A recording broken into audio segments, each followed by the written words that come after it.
Did you ever get a point, this may be too personal, but did you ever get to a point of suicidal thoughts? Absolutely. Yes. So what was that like?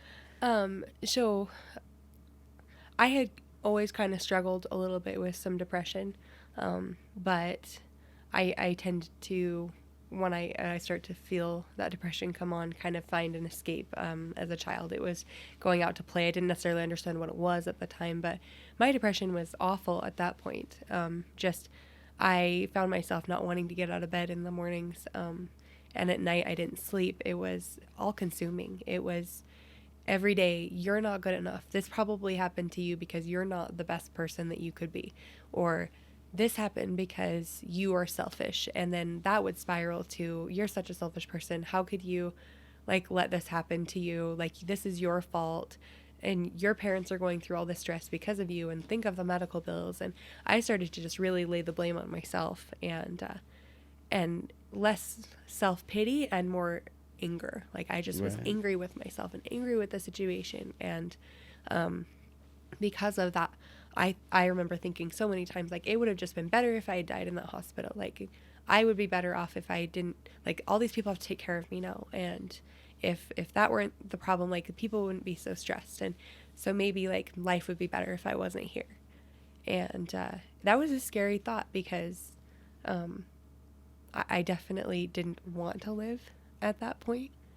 I thought it's useless, and there wasn't a whole lot keeping me going. And looking back, I'm kind of surprised that I kept going, Yeah. because that's not an easy thought to deal with. I know so many people deal with those suicidal thoughts and tendencies, and it's so hard to feel alone Mm-hmm. through that. And even though we're not alone, you You can feel that way often. you feel that, yeah. And myself and so many of a lot of the guests have been on this. This has been a topic that I talk about on and off camera, and then just friends and family. And my cousin committed suicide at 23 years old, so it's been a really hot topic of just so much of the why and what's in the thinking. And so that's why I was curious as I Mm-hmm. hear this anger, and that's I relate so much to that. Is Mm-hmm. when I went through a very bad experience, I had so much anger that turned into those thoughts. Yeah. It was just like everything was wrong, and why is this happening to me? This isn't my fault. Why do I deserve this? And it turned into this suicidal same thing. Like, maybe it'd just be easier. Maybe it'd Yeah. just be so much easier. And so, pulling it away from me, though, I want to ask a more important question: is what do you think now, looking back, pushed you through those thoughts and pushed Mm-hmm. you to stay alive and to keep fighting? So one of the things that I kept going back to is I remember a conversation in the hospital between my dad and one of the nurses. Um, she told him, she said, "You need to recognize and accept that your daughter will never walk again. This is her life now. She's going to be like a greenhouse flower. She'll never be able to survive in any hard conditions." And my dad looked at her in the face and he said, "You don't know my daughter."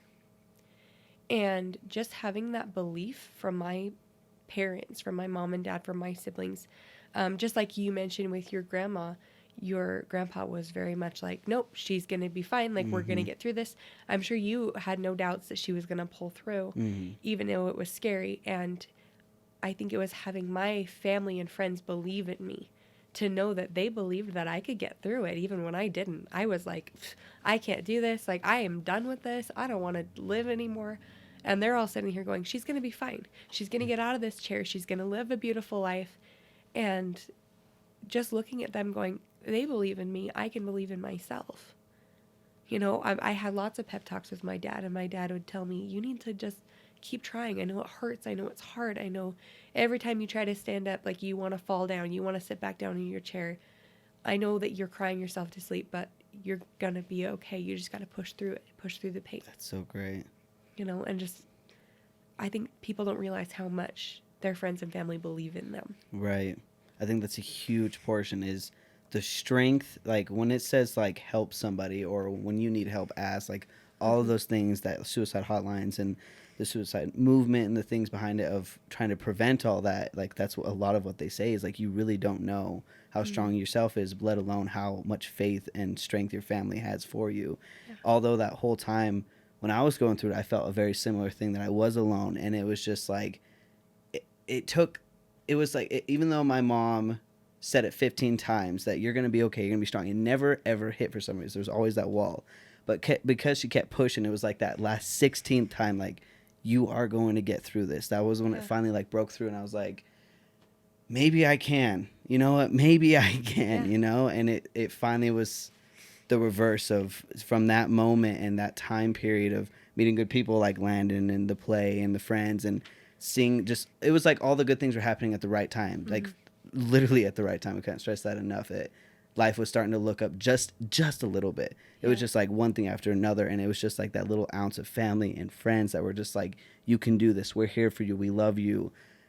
That pushed me over the edge where I was like, oh my God. And I honestly believe, me personally, that I won't ever get back to that point, because now I've seen the other side of the sunrise and all the sunsets, and I'm like, this is so great. This is so happy. And now it's like, even at my worst days, I've never even thought about it anymore, just because I finally realized that I don't need to have faith and strength in just myself. I can have it in my friends and family and people I rely on and trust, and they can carry some of my weight with me, you know. It's like a force.